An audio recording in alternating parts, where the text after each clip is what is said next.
अस्सलाम वालेकुम जी। आज आखिरी दिन है। पूछें जी किस चीज़ का हक है भैया आपका? पूछें भाई, राइट टू इन्फॉर्मेशन हर एक को होना चाहिए और है हर एक के पास। इस्तेमाल करें अपना राइट। आ गई आगे मुझे आपकी आवाज़, क्या पूछ रहे हैं? और आखिरी दिन है जी आज वज़ीर आज़म का नाम सामने आने के लिए। और ये मैं आपको इसलिए कह रही हूँ क्योंकि 48 आवर्स आज रात तक पूरे हो जाएंगे। और अगर आज रात पाकिस्तान के वज़ीर आज़म का नाम इन सारे सियासतदानों ने, बेसिकली PMLN और पाकिस्तान पीपल्स पार्टी ने अगर मिलकर के डिसाइड नहीं किया तो भाई बुध को आप ये देखें कि जो नाम है ना वो फिर आ जाएगा कहाँ से? वहाँ से जहाँ से निगरान वज़ीर आज़म का नाम आया था। क्योंकि भाई कुछ तो करना है। अब ऐसा थोड़ी है कि ये लोग 10 दिन फैसला ना कर सकें तो 10 दिन जो है मुल्क का वज़ीर आज़म नहीं होगा।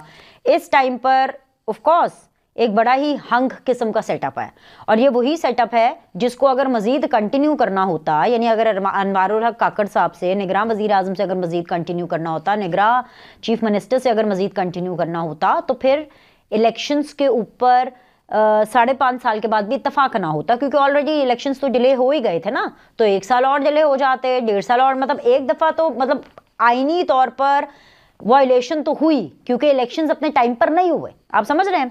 तो ये एक आखिरी आज का दिन है। और हाँ, एक और चीज़, शहबाज शरीफ साहब ने आज दोपहर 12 बजे एक प्रेस कॉन्फ्रेंस भी करनी है 180H में, और जो कि उनका पार्टी सेक्रेटेरिएट है, और उसके लिए ऑफ कोर्स बुलाया गया है रिपोर्टर्स को, हमें भी बुलाया गया, एंकर्स को भी बुलाया गया।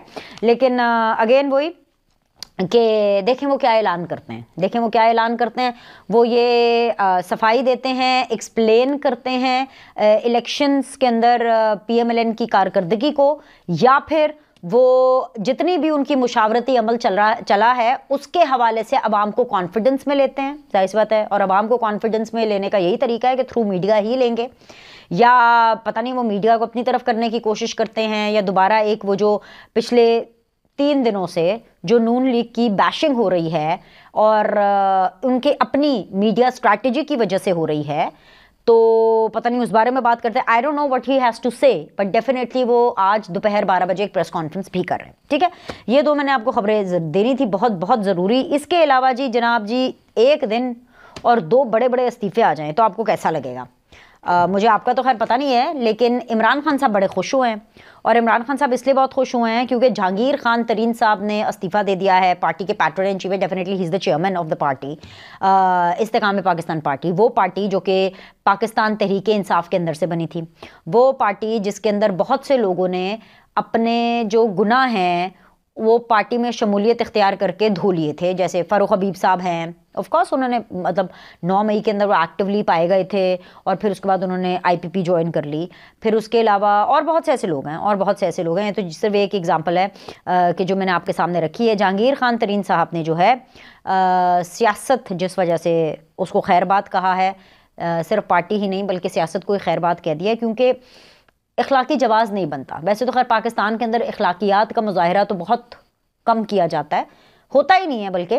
लेकिन वो इलेक्शन मुल्तान और लोधरा से उन्होंने लड़ा था 2024 में, अभी ये पिछले हफ्ते, और उन इलेक्शंस के अंदर वो दोनों सीटें हार गए हैं। तो उनको ये रियलाइज़ हो गया है कि अवाम ने उनकी लोटा सियासत को मुस्तरद किया है। We don't have to forget this कि what makes Imran Khan happy is कि इमरान खान जो हैं उन्होंने जहांगीर खान तरीन का जो लफ्ज़ है ना, यूज़ एंड अब्यूज़, उसका जो बेहतरीन इस्तेमाल है ना, वो अगर आप किसी पे चेक करना चाहते हैं तो वो जहांगीर खान तरीन है। क्योंकि जहांगीर खान तरीन ने इमरान खान साहब की हुकूमत बनवाई।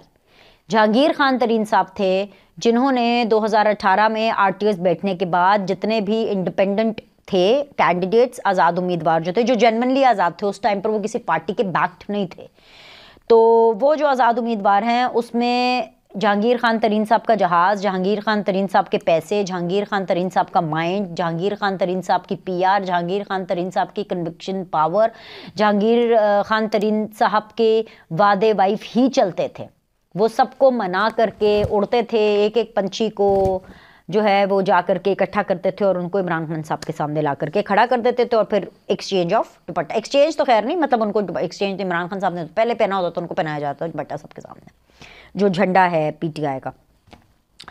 उसके अलावा जी जहांगीर खान तरीन, जब कुर्बानी देने की बात आई तो पैसा लेने की बात आई तो जहांगीर खान तरीन, बंदे लेने की बात आई तो जहांगीर खान तरीन, जहाज़ की बात आई तो जहांगीर खान तरीन, किसी को मनाना है तो जहांगीर खान तरीन, किसी से कोई वादा करना है तो जहांगीर खान तरीन, किसी को कोई कमिटमेंट देनी है वो भी थ्रू जहांगीर खान तरीन, और फिर जब अपने हिस्से की बूटी रखनी है तो गोश भी जहांगीर खान तरीन साहब का दिया गया था, लाइफ टाइम डिस्क्वालिफिकेशन, याद है आपको?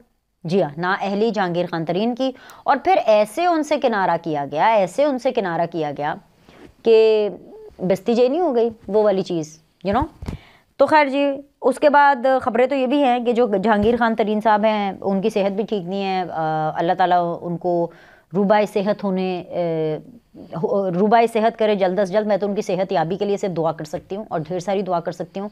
He is a very very nice gentleman और बड़े मेहनती हैं। उन्होंने जो अपना ये JKT उनको कहते हैं जहांगीर खान तरीन, ये जो उनका JKT का जो एम्पायर है, ये पूरा का पूरा JKT ने खुद अपनी मेहनत से खड़ा किया है। और मेरे लिए उनकी अच्छी विशेज़ ही हैं, बिल्कुल वैसे जैसे उन्होंने अच्छी विशेज़ दी हैं। और ये अच्छी बात है, ज़ाहिर बात है, अब अगर वो 2 सीटें अपनी खुद हार गए हैं, अवाम में उनकी कोई पजीराई नहीं है, पॉलिटिकली उनकी एक्सेप्टेंस नहीं है, इससे क्या फ़र्क पड़ता है कि अगर वो कुछ फ़ौजियों से ज़्यादा करीब हैं तो उससे आपको अवामी पजीराई तो नहीं मिल सकती ना। कॉन्टैक्ट्स तो होते हैं, जितने भी बिज़नेस कम्युनिटी है, जितने भी बड़े बड़े बिजनेसमैन हैं, उन सब के बड़े बड़े लोगों से पावर कॉरिडोर्स में, चाहे वो फ़ौज हो, चाहे वो अदलिया हो, चाहे वो सियासत हो, इन सब के साथ उनके कॉन्टैक्ट्स रहते हैं। But it doesn't qualifies for them कि अगर अवाम ने उनको सपोर्ट किया, वोट नहीं किया। तो 2 इंतखाबात 2 हल्कों से वो हार गए। सो एक तो ये उनके लिए बड़ी खुशी की बात थी इमरान खान साहब की। इमरान खान साहब ने तो लुडियाँ डाली होंगे, भंगड़े डाले होंगे। मुझे लगता है कि इमरान खान साहब ने तो 1 घंटा और एक्स्ट्रा एक्सरसाइज की होगी जब उनको पता चला होगा कि जी जहांगीर खान तरीन तो हार गए हैं, बहुत बुरे तरीके से, दोनों हल्कों से हार गए। और इसके अलावा जब उनको ये पता चला होगा कि जी हूँ जहांगीर खान तरीन साहब ने क्या PTI से क्या खैरबाद हुआ, उस वहाँ से क्या टूट गई तड़क करके, इस्तेकाम पाकिस्तान से भी हो गई। लेकिन जो चीज़ ज़्यादा कंसर्निंग है वो ये है कि I don't know Istehkam Pakistan party का क्या बनेगा। क्या वो अकेले अलीम खान साहब चलाएंगे? तो अलीम खान साहब तो बहुत बिजी हैं अपने बिजनेस के साथ, और जो थोड़ा बहुत टाइम है वो चैनल के अंदर भी, मतलब खुद तो डायरेक्टली नहीं देखते, उन्होंने आगे लोग रखे हुए हैं, बंदे रखे हुए हैं, हायर किए हुए हैं जो चैनल को देखते हैं। लेकिन जाहिर सी बात है उनकी प्रोफेशनल कमिटमेंट्स अदर देन सियासत बहुत ज़्यादा हैं। और जहांगीर खान तरीन साहब को तो ख़ास पजीराई नहीं मिली, तो अलीम खान साहब को भी नहीं ख़ास पजीराई मिली। बेसिकली इस्तेकाम पाकिस्तान पार्टी को ही कुछ खास पजीराई नहीं मिली। सो आई डोंट नो कि what's going to happen with the rest of the party. लेकिन मैं जब ये इस्तेकाम पाकिस्तान पार्टी बनी थी और जब ये इसका पूरी कार्रवाई शुरू हुई थी तो मेरा एक मौक़िफ़ था उसको लेकर के। और बीच में आपको पता है काफ़ी अप्स एंड लोज आए, क्योंकि ज़्यादा अटेंशन जो है वो मियाँ साहब के ऊपर चली गई, फिर इलेक्शन कैंपेन्स के ऊपर चली गई, फिर बिलावल के ऊपर बहुत ज़्यादा उनकी कैंपेनिंग के ऊपर बहुत ज़्यादा अटेंशन चली गई। अगर मैं मीडिया की भी बात करूँ, अपनी भी बात करूँ, अपने इन व्लॉग्स की भी बात करूँ, तो उसमें कहीं ना कहीं ये चीज़ दब गई। लेकिन ये चीज़ मेरे दिल में और मेरे पॉइंट ऑफ व्यू से, मेरे एनालिसिस के पॉइंट ऑफ व्यू से कभी ख़त्म नहीं हुई थी कि मैं शुरू से ही कहती थी कि जो IPP है ना, इस्तेकाम पाकिस्तान पार्टी, ये PMLN की ये B टीम है। और मैं हमेशा ही कहती थी कि जब भी इंतखाबात भी हुए तो उसमें भी उकाब था, उकाब निशान है IPP का, लेकिन उस उकाब के ऊपर शेर लगा हुआ था। यानी अलीम खान साहब के, ये मैंने बात आपसे बहुत डिफरेंट फॉरम्स पे शेयर भी की, अपने टेलीविजन शो में भी, अपने इधर व्लॉग में भी, कि जहाँ जहाँ मैं कैंपेन करने के लिए गई हूँ लाहौर में, वहाँ पे जहाँ पे भी IPP का निशान है, जैसे अलीम खान की फ़ोटो है, अलीम खान की फ़ोटो के ऊपर उकाब है, उनके बिल्कुल साथ नवाज शरीफ की फ़ोटो है और उसके ऊपर अन्ना वड्डा शेर, ठीक है। उकाब को भी शेर चाहिए, यू नो, शिकार करने के लिए।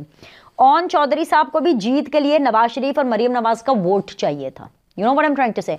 सो द पॉइंट इज कि ये बात जो है ये बड़ी अजीब सी है कि अब इतने लोग जो कि इस्तेकाम पाकिस्तान पार्टी में आए, अब क्या वो पूरे के पूरे नून लीग में ऑफिशियली जम हो जाएंगे, या उनका क्या स्टेटस होगा, या आज़ाद हो जाएंगे, कि पार्टी ख़त्म हो जाएगी? Let's see. मतलब मुझे तो लग रहा है कि Istehkam Pakistan party is now nowhere, मतलब उनका वो खड़ाक और वो लेवल नहीं रहा जो कि था।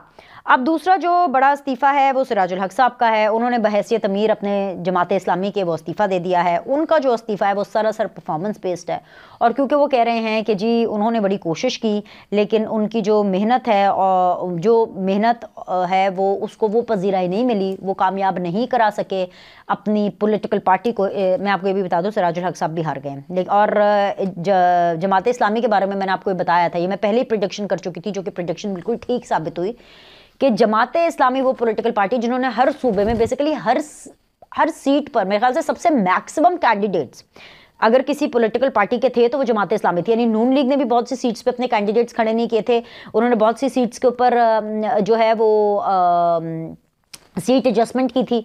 पीपल्स पार्टी ने भी अपनी बहुत सी सीट्स के ऊपर कैंडिडेट खड़े नहीं किए थे। एमक्यूएम का तो खैर हाल आपको पता ही, Jamaate Islami and even Pakistan Tehreek Insaf also, लेकिन जमाते इस्लामी एक ऐसी पार्टी है रही इस इलेक्शन में जिसने सबसे maximum number of candidates maximum हलकों में, यानी चारों सूबों में मैक्सिमम हलकों में खड़े किए, लेकिन उनको कोई खास क्या, उनको तो रत्ती भर पजीराई नहीं मिली। अवाम ने बिल्कुल उनको कोई लिफ्ट नहीं कराई, कोई लिफ्ट नहीं कराई।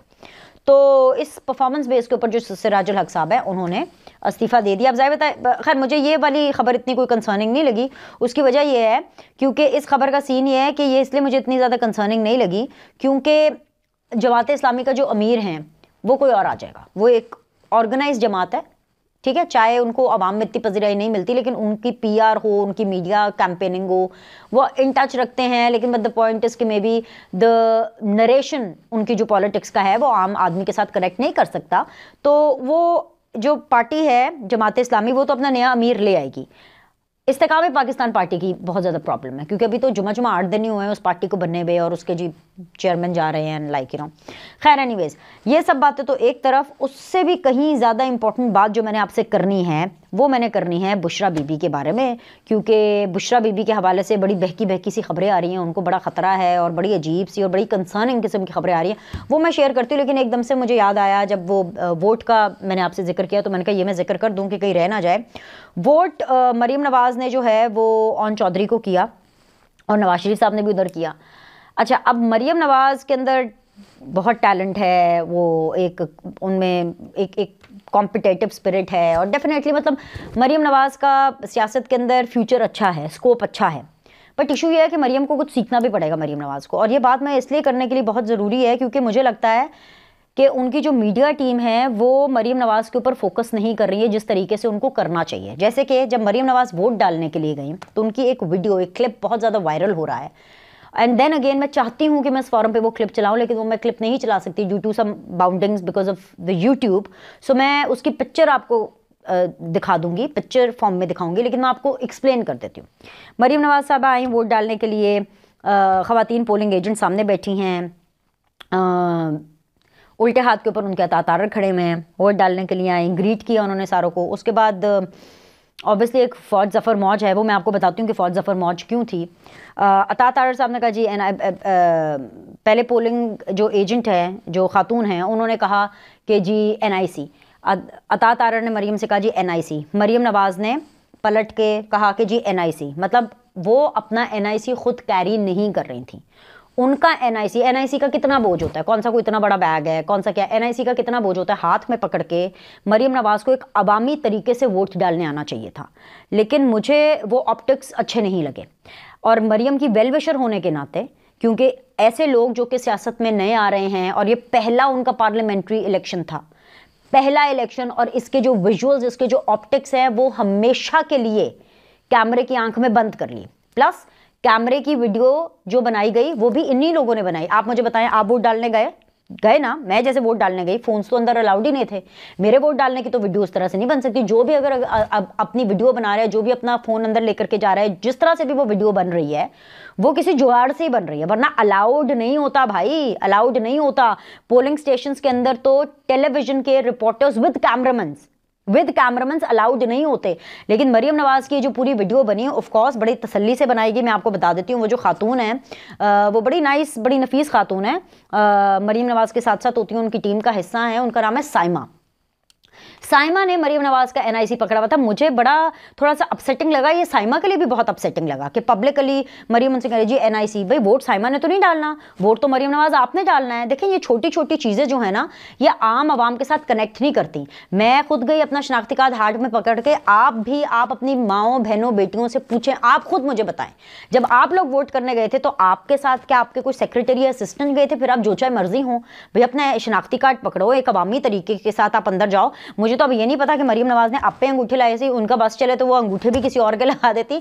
सो द पॉइंट इज कि ये ऑप्टिक्स के लिए अच्छा नहीं है। मैं जानती हूँ कि नून लीग को हमारी बातें अच्छी नहीं लगेंगी, मरीम नवाज को भी शायद ना लगे, मरीम औरंगजेब को तो खैर बिल्कुल भी हमारी बातें पसंद नहीं आएंगी, लेकिन ये चीज़ें बहुत इंपॉर्टेंट है। मरीम नवाज का, बिलावल का, इन लोगों का आपस में जो कंपैरिजन आप देखें, एक कंपटीशन है। और सबसे बड़ी बात ये कि जिस तरह से बिलावल ने अपना एक अवामी इमेज क्राफ्ट किया है, मरीम नवाज वो इमेज क्राफ्ट नहीं कर सकी हैं। हाँ, वो बहुत अच्छी दिखती हैं, रंग उनका गोरा है, इसके उनको प्लस पॉइंट मिलते हैं, लेकिन वो कहीं ना कहीं बहुत से आम लोगों को एक कॉम्प्लेक्स का शिकार कर देती हैं, क्योंकि आम लोग उनसे रिलेट नहीं कर सकते। और उसकी वजह ये है कि उनको मिट्टी के साथ मिट्टी होना पड़ेगा। आप मुझे बताएं कि अगर मुझे देख करके ये इतना अजीब लगा कि ये मरीम नवाज क्या कर रही हैं, इनकी टीम ने इनकी जो पहली पार्लियामेंट्री सियासत में जो एंट्री है, जो पहला वोट है, वो इस तरह से डिसाइड किया है कि वो ऐसे वोट डालेंगे और ऐसी उनको वीडियो के अंदर कैप्चर किया जाएगा कि आप अपने शाहाना अंदाज और महारानी अंदाज से आप बाहर नहीं निकल रहे हो।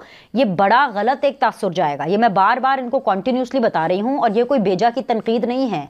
इन लोगों को लगता होगा कि शायद ये बेजा की तनकीद है, मैं ये समझती हूँ कि ये पूरा जो ऑप्टिक्स थे मीडिया के लिए और वीडियो बना, भाई अगर आपने करना था वीडियो ना बनाते।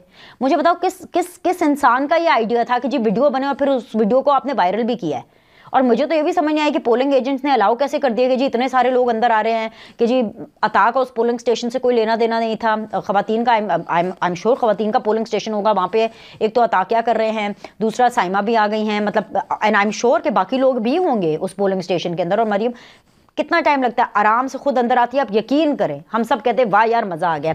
मतलब आप देखें, आप गांधी फैमिली को देखें, आप हसीना वाजिद साहिबा को देखें, आम कॉटन की साड़ीज़, उन्होंने अपना एक बड़ा ही, सिर्फ पहनावे के पॉइंट ऑफ व्यू से नहीं, उन्होंने अपना लहजा भी, अंग्रेज़ी का कम से कम इस्तेमाल, उर्दू का ज़्यादा इस्तेमाल, बल्कि पंजाबी का ज़्यादा इस्तेमाल, वो अपने आप को इतना अवामी बना देते हैं। तो भाई आपको मिट्टी के साथ मिट्टी होना पड़ेगा, लोगों के घर में जाना पड़ेगा, मंजी ते बैठना है तो मंजी ते भी बैठना पड़ेगा, टुट्टे च कप च अगर चाह पीनी है तो टुट्टे हुए कप च चाह पीनी पएगी, टुट्टे गिलास च पानी पीना पएगा, उन्हां दे नाल बैठना पएगा, उन्हां दे पसीनिਆਂ ਨੂੰ, उन्हां दे कपड़िਆਂ ਨੂੰ, इन सारों को करना पड़ेगा। तब कहीं जा करके मरीम नवाज वो बनेंगी जो ख्वाब उनके बारे में उनके सपोर्टर्स, उनके वोटर्स और शायद कहीं ना कहीं मियां नवाज शरीफ ने भी देखा है। क्योंकि जाहिर बात है मियां नवाज शरीफ तो बैक सीट पे है ना, वो मरीम के लिए राह हमवार कर रहे हैं। वो तो शायद पाकिस्तान आए ही इसीलिए थे कि वो मरीम नवाज को रीलॉन्च कर सके और अपनी बेटी का जो करियर है वो बना सकें। सो आई डोंट नो कि ये कब तक होगा, वो कब सीखेंगी, कैसे सीखेंगी उनकी मीडिया टीम में, क्योंकि कहीं ना कहीं देखें मरीम को भी तो अब शुरू से सारी चीज़ें नहीं पता ना। इन सारे लोगों के लिए ये टीम्स होती हैं, आपको सीखना पड़ता है। बिलावल हैं, उनकी तो पूरी एजुकेशन बाहर की रही है, उनकी तो मतलब वालदा की भी एजुकेशन बाहर से रही है। बिलावल तो इतनी बेहतरीन उर्दू पंजाबी तो इतनी बेहतरीन नहीं बोल सकते, लेकिन वो मेहनत करते हुए नजर आते हैं। और सबसे बड़ी बात है कि जो एक अवामी अपनी लुक बिलावल ने काफ किया, हो सकता है वो इतने अवामी ना हो, लेकिन दिखते हैं भाई, वो दिखते हैं, वो बहुत अवामी दिखते हैं। उनमें वो रिचनेस जो है ना, जब वो आम पब्लिक में जाते हैं, वो रिचनेस उनमें दिखाई नहीं देती है, वो रिचनेस जो कि मरियम में दिखाई देती है। क्योंकि होता पता क्या है कि वो जो गोरा रंग जिसके ऊपर बहुत से पाकिस्तानी मरते भी हैं कि हाँ जी कुड़ी गोरी होनी चाहिए, उसमें यह है कि एक जो गोरा रंग हो, क्लियर स्किन अगर आपके पास है तो ऑटोमेटिकली एक बड़ी आपकी रिच लुक आ जाती है। अब उसके अंदर अगर आप अपना तर्ज भी, आप अपनी बॉडी लैंग्वेज भी वैसे कर लेंगे, आप अपने बातचीत का ढंग भी वैसे कर लेंगे, तो ये बड़ा बैड सीन हो जाएगा। आपको सेलिब्रिटी स्टेटस तो मिल जाएगा, लेकिन आपको एक अवामी लीडर का स्टेटस जो है वो बड़ा मुश्किल होगा। और मैं ये समझती हूँ कि मरीम ने इतने जलसे किए हैं, इतनी कैंपेनिंग्स की हैं, मरीम को, अब मरीम नवाज़ की मैं बात कर रही हूँ, मरीम नवाज़ को इतना एक्सपीरियंस ज़रूर हो गया होगा कि अब उनको अपना एक अवामी इमेज कैसे क्राफ्ट करना है। तो मैं तो उनसे कहूँगी कि वो अपनी टीम असर नौ रखें और ऐसी टीम वो रखें जो कि उनको गाइड करे और फिर उनकी बात को मरीम नवाज माने भी। पूरी दुनिया के अंदर आपकी इमेज कंसल्टेंसी टीम्स होती हैं, आपकी जो है वो बॉडी लैंग्वेज की टीम्स होती हैं। आप देखें अमेरिका में देखें, बरतानिया में देखें, आप चलें वो छोड़ दें, मैं उन ममालिक की एग्जाम्पल्स नहीं देती, मेरे अंदर का पता नहीं एकदम से वो इमरान खान की तरह मैं एग्जाम्पल्स देना शुरू कर देती हूँ। आप भारत में देख लें, इवन इंडिया में भी they carve a personality of a politician. तो मरीम नवाज को अपनी एक जो पर्सनालिटी है एज एन अवामी लीडर वो कार्व करनी पड़ेंगी। और ख़ास तौर पे ऐसे टाइम पे जब उनके बारे में बार बार कहा जा रहा है कि जी वो शायद चीफ मिनिस्टर पंजाब हो सकती है, तो उनको पंजाब की उस करोड़ों की आवाम के साथ कनेक्ट करना है भाई। जो करोड़ों की आवाम है वो ऐसे सेक्रेटरी और अपने साथ जो है अपना फोटोग्राफर और अपने साथ अपनी हेल्पर जो NIC भी पकड़े, जो उनका बैग भी पकड़े, वो अफोर्ड नहीं कर सकते, हम नहीं अफोर्ड कर सकते भाई।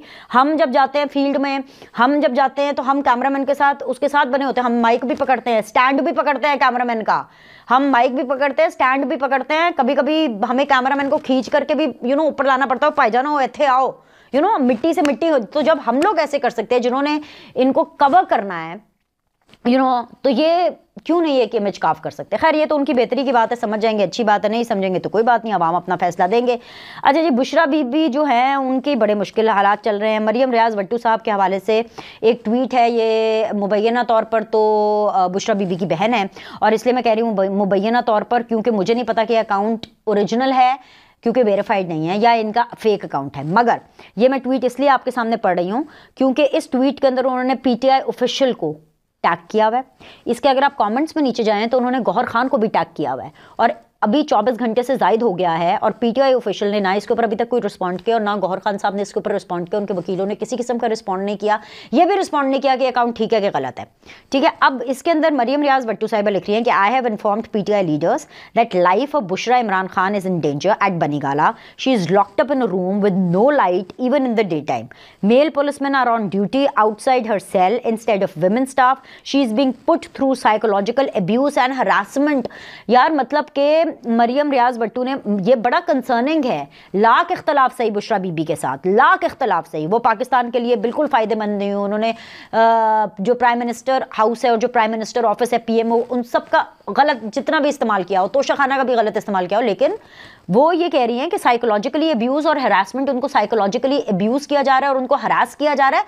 ये बड़े कंसर्निंग है, ये नहीं होना चाहिए अगर ऐसा हो रहा है। प्लीज़ आई थिंक सो कि जो बुशरा बीबी हैं उनके वकीलों को भी ये चीज़ देखनी चाहिए। अगर ये झूठ है, अगर ये ट्वीट फेक है और अगर ये इल्ज़ामात झूठ है तो तब भी इनके ऊपर एक्शन होना चाहिए, और अगर ये इल्ज़ामात झूठ नहीं है और अगर ये सच है तो फिर तो डेफिनेटली होना चाहिए। वो कह रही है कि जी एक कमरा है, बंद कमरा, लॉक्ड रूम, बंद कमरा, ताले वाला कमरा, जिसमें कोई रोशनी की किरण नहीं आती, जिसमें एक रोशनी की किरण नहीं आती, ना दिन में ना रात में, दिन में भी नहीं रोशनी आती, मतलब कि वो इस हद तक बंद है और इस हद तक उसको उसके शीशे काले हुए होंगे या काले पर्दे डले होंगे, या इस हद तक वो लॉक्ड रूम है कि दिन की जो सूरज की रोशनी भी है, सूरज की भी एक किरण उस कमरे में नहीं पड़ती है। साथ ही साथ वो कह रही है कि जी मर्द हजरात हैं ड्यूटी पर बाहर, हालांकि ऑफ कोर्स अगर वो जेल जाती हैं तो वो औरतों की जेल में जाती हैं और उनकी बैरक के बाहर जो है वो खवातीन जो है वो ड्यूटी पर असाइन होती हैं। यहाँ पे वो कह रही हैं कि जी उनके male policeman are on duty outside your cell instead of women staff.